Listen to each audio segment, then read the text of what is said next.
You know that feeling of being completely overwhelmed, the constant pressure to have more, do more, just be more?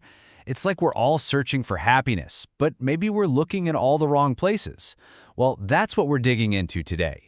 This explainer is all about the book Minimalism, Live a Meaningful Life, and it offers a really interesting tool to help cut through all that noise and get back to what actually matters. The authors kick things off with this really powerful idea, this quote right here.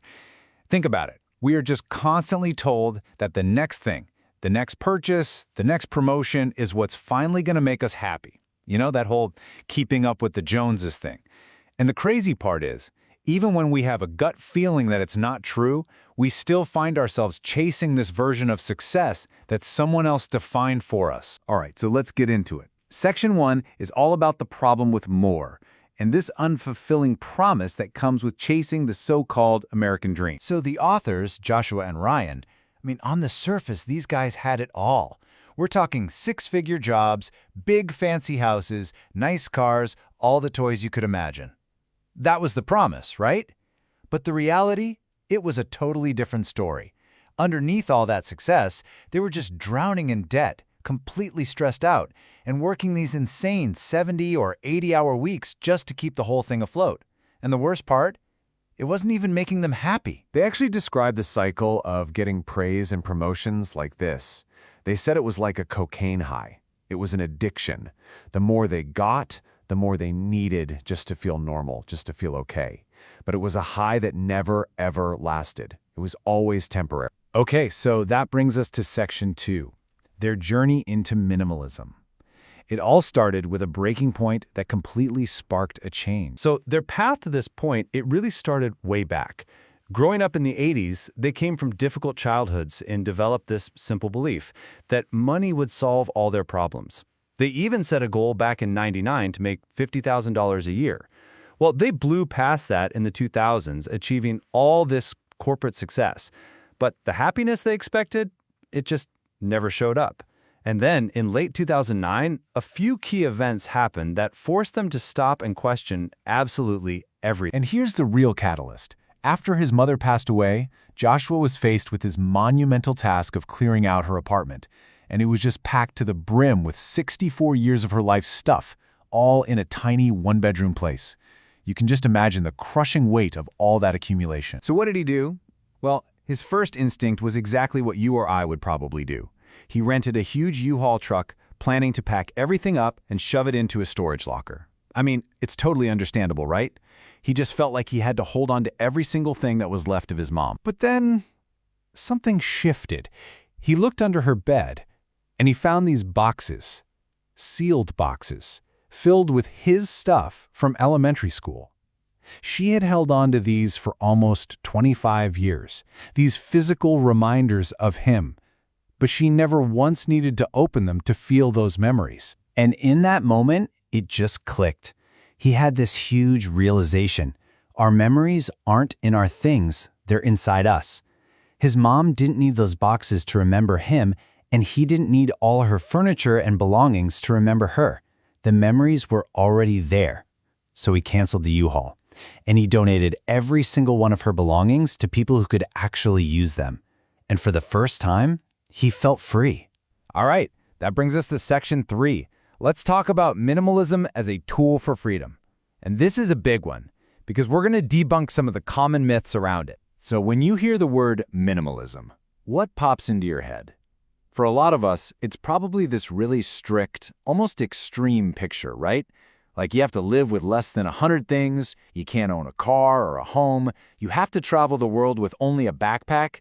Yeah, that's the myth. But the reality? It's actually so much more powerful and useful. See, minimalism isn't about a bunch of rigid rules. It's simply a tool. It's a tool you can use to intentionally eliminate the excess in your life so you can finally focus on what's actually essential, the stuff that leads to happiness, fulfillment, and real freedom. So what happened when they started using this tool? The results were absolutely life-changing. They were able to reclaim their time. They got rid of all the excess stuff that was weighing them down. They started actually living in the moment, pursuing things they were passionate about, and feeling a real sense of freedom. And maybe most importantly, they shifted from a life of just consuming to a life of creating. So that leads us to section 4, the 5 meaningful dimensions. This is really the core framework for building a meaningful life. So, what are these essentials we keep talking about? Well, the authors break it down into 5 key areas, 5 core dimensions of life: health, relationships, passions, growth, and contribution. And really, the whole point of minimalism is to clear out the clutter so you can make space for these 5 things to really grow and flourish. So let's start with the first one, health. The authors have this great way of putting it. Imagine you wake up tomorrow with some sharp, awful pain in your gut. Suddenly, nothing else matters, right? Without your health, you just can't enjoy even the simplest things in life. It is the absolute foundation for everything else. Okay, next up, relationships. Now imagine you have perfect health, but you wake up and there's nobody there.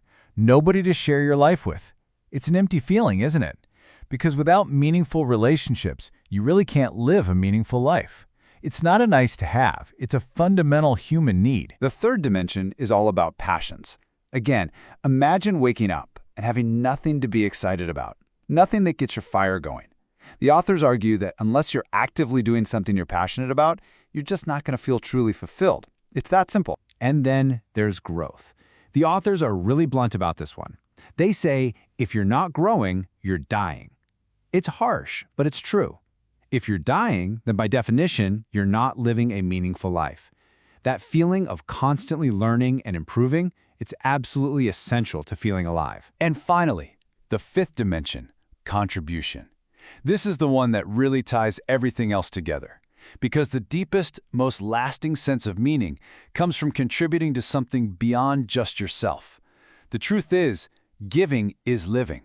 We only feel truly alive when we're giving back. Okay, so we've looked at their journey, we've walked through the framework they discovered. Now, it's time to shift the focus from their story to your story.